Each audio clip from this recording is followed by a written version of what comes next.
A long time ago, in the prosperous kingdom of Zaramu, King Amadu ruled with wisdom and fairness. His vast lands stretched beyond the golden hills and across the shimmering rivers. He had everything a ruler could desire: power, wealth, and respect. But above all, his most prized possession was his only daughter, Princess Oyula. Oyula was blessed with beauty that rivaled the morning sun. Her dark skin gleamed like polished ebony, and her eyes sparkled like the brightest stars. She walked with such grace that the wind seemed to pause in admiration. However, Oyula's beauty was matched only by her pride. She knew she was the most beautiful maiden in the land, and she held herself above all others. When she reached the age of marriage, suitors from all over the kingdom came to seek her hand.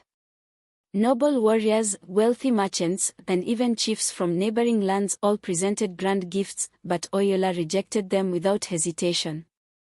"The men of Zaramu are too ordinary for me," she scoffed. "I will only marry a prince from a distant land, a man of unparalleled strength and beauty." Her father, King Amadu, grew weary of her arrogance. "A woman's beauty is not only in her face but in her heart, my daughter.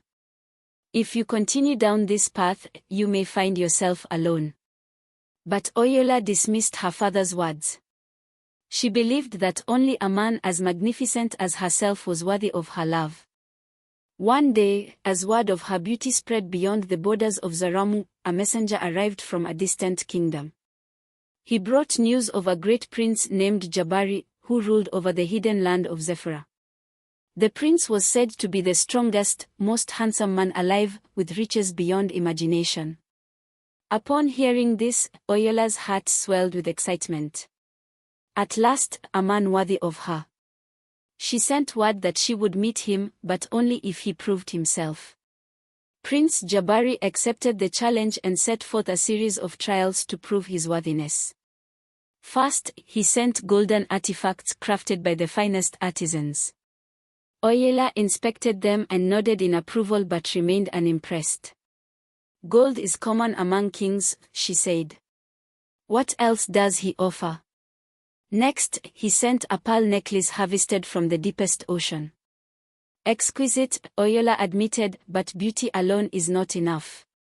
Finally, Prince Jabari sent a letter, written in delicate script: "If my riches and treasures do not move you, then come to Zephara and see me for yourself. If I am not the most handsome, strongest, and richest man you have ever seen, you are free to reject me." Intrigued, Oyula decided to make the journey. She gathered her finest silk robes, mounted her grandest horse, and set off for the land of Zephara, convinced that her perfect prince awaited. The journey to Zephara was long and treacherous. Oyula and her escorts traveled through dense forests, crossed raging rivers, and climbed steep mountains. Strange creatures lurked in the shadows, and whispers filled the air. Her servants warned her to turn back, but she refused.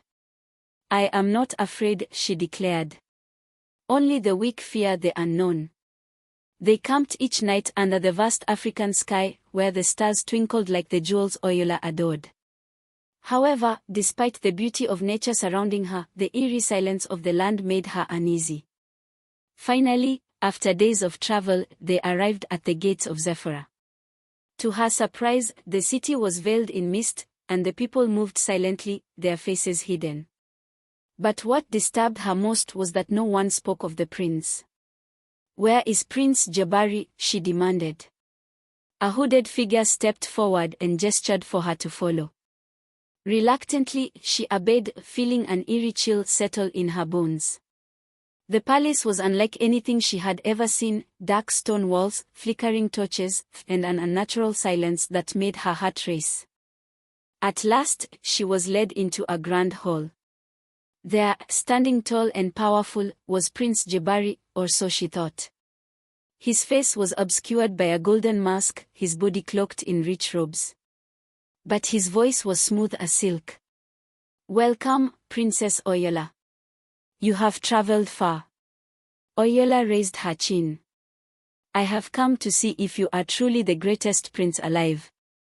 The prince chuckled. And have you not found my kingdom magnificent? It is different, she admitted. But show me your face. Let me see if you are as handsome as they say. A tense silence filled the room. Then, with a slow, deliberate motion, the prince removed his mask. Oyula gasped.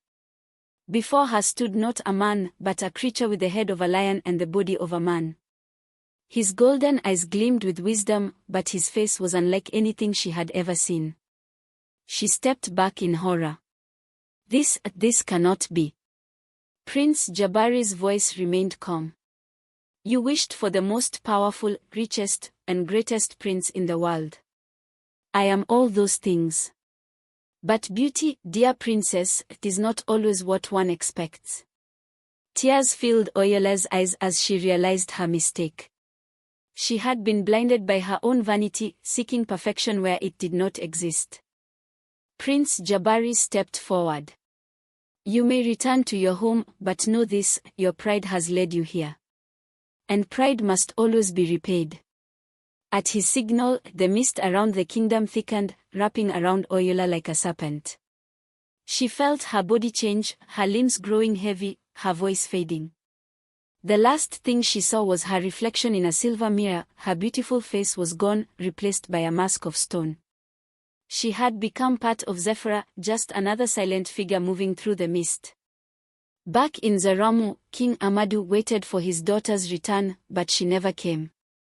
Some say the spirits of the wind whisper her name, warning others never to let pride blind them to true wisdom. And so, the legend of Oyula the proud princess lives on, a cautionary tale for those who seek perfection at the cost of their soul. And so, the legend of Oyula the proud princess lives on, a tale of beauty, pride, and a haunting fate sealed in the mist of Zephara. But what do you think? Was Oyula's punishment too harsh, or was it a fitting lesson for her arrogance? Could she have changed her destiny? Let us know your thoughts in the comments below, we'd love to hear them. If you love stories like this, don't stop here. Hit that like button to show your support, subscribe to Myths and Legends of Africa, and turn on the notification bell so you never miss another legendary tale. Africa's myths hold deep wisdom, thrilling adventures, and timeless lessons. Let's keep them alive. Share this story with your friends and family, and let's spread the magic of African folklore across the world. Until next time, remember, pride may shine bright, but wisdom lasts forever. See you in the next story.